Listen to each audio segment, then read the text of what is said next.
வணக்கம். ராஜராஜன் தர்பார். நாட்டில் நடக்கும் நிகழ்ச்சிகள், சமூக நலன் குறித்த என்னுடைய கருத்துக்களை மக்கள் மன்றத்தில் பகிர்ந்து கொள்ளும் நிகழ்ச்சி.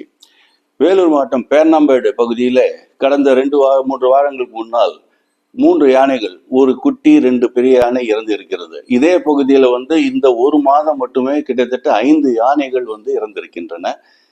இதற்கெல்லாம் இவங்களுடைய பதில் வன அலுவலர் பதில் திருப்திகரமா இல்லை. அதே போல கோயம்புத்தூர் வெள்ளியங்கிரி ஆண்டவர் கோயிலுக்கு உள்ள ஒரு யானை வந்திருக்குது, காட்டு யானை உள்ள அது வெளியில போயிட்டு இருக்குது அமைதியாக. ஆனால் அடுத்த 2 நாள்ல அந்த யானை கொல்லப்பட்டிருக்கிறது.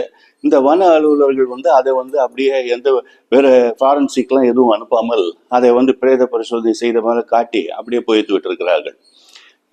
விளக்கம் கேட்கும்போது சரியான விளக்கமும் இல்லை. இது ஒரு பக்கம் இருக்க, இன்னொரு இந்த ரயில்வே ட்ராக் பக்கத்துல போற யானைகள் எல்லாம் கடந்த ஒரு 2 வருடங்கள்ல 20 யானைகள் மேல இருந்திருக்கிறது. இதுக்கெல்லாம் நார்த் இந்தியாவில் அந்த ஏஐ தொழில்நுட்ப பிரகாரம் ஒரு 500 மீட்டர் பக்கத்துல யானை வரும்போதே ஒரு சைரன் அடிக்கிற மாதிரி ஒரு சிஸ்டம் இருக்குது. அதை இங்க இம்ப்ளிமெண்ட் பண்றேன்னு சொல்லியிருந்தாங்க. ஆனால் அது ஃபுல்லா இம்ப்ளிமெண்ட் பண்ண மாதிரி தெரியல. அதெல்லாம் ஒரு விபத்து சம்பந்தப்பட்டது என்று எடுத்துக்கொண்டா கூட, இதெல்லாம் காட்டுக்குள்ள சோதனமா இருக்கும் யானைகள் கொல்லப்படுவது முழுக்க சமூக விரோதிகளால் நடத்தப்படுகிறது.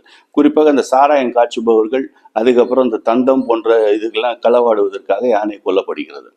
இதையெல்லாம் பத்திரிகையாளர்கள் கேட்கும்போது வன அலுவலர்கள் சரியான பதில் சொல்வது இல்லை. எல்லாம் பேர்த பரிசோதனை முடிந்து அதுக்கப்புறம் போஸ்ட்மார்ட்டத்துக்கு அப்புறம் அது உண்மையான காலம் தெரிய வரும் என்று சொல்வார்கள். ஆனால் 2 வருடங்களாக இதை பற்றி எந்த விதமான அதை போஸ்ட்மார்ட்டம் முடிஞ்சு அதுக்கப்புறம் என்ன ரிப்போர்ட் வந்தது, எதனால் இறந்தது என்றது அவர்கள் வெளியிட்டதே கிடையாது. இந்த உலகம் மனிதர்களுக்கு மட்டுமல்ல, யானைகள் போன்ற வன விலங்குகளுக்கும் சொந்தமானது. அதை காக்க வேண்டியது நம்மளுடைய பொறுப்பு. அது குறிப்பாக வன அலுவலர்களுடைய கடமை. அதை கேட்க வேண்டியது அரசின் பொறுப்பு. இந்த ஒருவன் விடைபெறுகிறேன். நன்றி, வணக்கம். ராஜராஜன் வாசன், இந்திய மறுமலர்ச்சி இயக்கம்.